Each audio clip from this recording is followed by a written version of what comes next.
5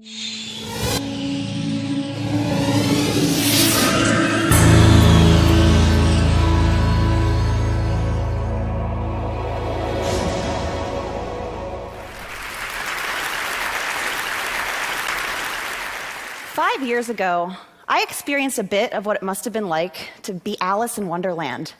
Penn State asked me, a communications teacher, to teach a communications class for engineering students. And I was scared, really scared of these students with their big brains and their big books and their big unfamiliar words. But as these conversations unfolded, I experienced what Alice must have when she went down that rabbit hole and saw that door to a whole new world.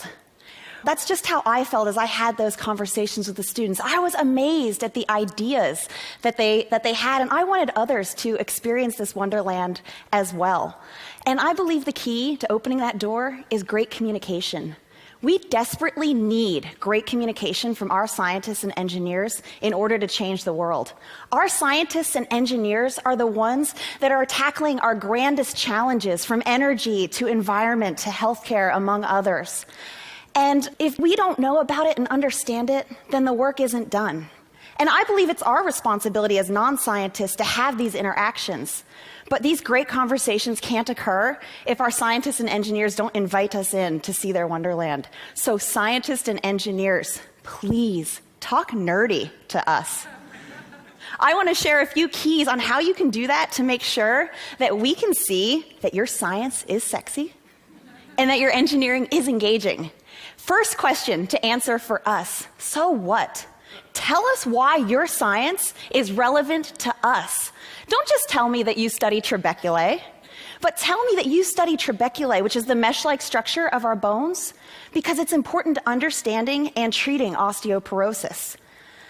And when you're describing your science, beware of jargon. Jargon is a barrier to our understanding of your ideas. Sure, you can say spatial and temporal, but why not just say space and time, which is so much more accessible to us? And making your ideas accessible is not the same as dumbing it down. Instead, as Einstein said, make everything as simple as possible, but no simpler. You can clearly communicate your science without compromising the ideas. A few things to consider are having examples, stories, and analogies. Those are ways to engage and excite us about your content. And when presenting your work, drop the bullet points. Have you ever wondered why they're called bullet points? What do bullets do? Bullets kill, and they will kill your presentation. A slide like this is not only boring, but it relies too much on the language area of our brain and causes us to become overwhelmed. Instead, this example slide by Genevieve Brown is much more effective. It's showing that the special structure of trabeculae are so strong that they actually inspired the unique design of the Eiffel Tower. And the trick here is to use a single readable sentence that the audience can key into if they get a bit lost, and then provide visuals which appeal to our other senses and create a deeper sense of understanding of what's being described. So I think these are just a few keys that can help the rest of us to open that door and see the wonderland that is science and engineering.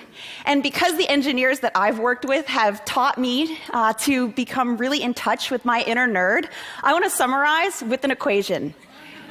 Take your science, subtract your bullet points and your jargon, divide by relevance, meaning share what's relevant to the audience, and multiply it by the passion that you have for this incredible work that you're doing. And that is going to equal incredible interactions that are full of understanding. And so scientists and engineers, when you've solved this equation, by all means, talk nerdy to me. Thank you.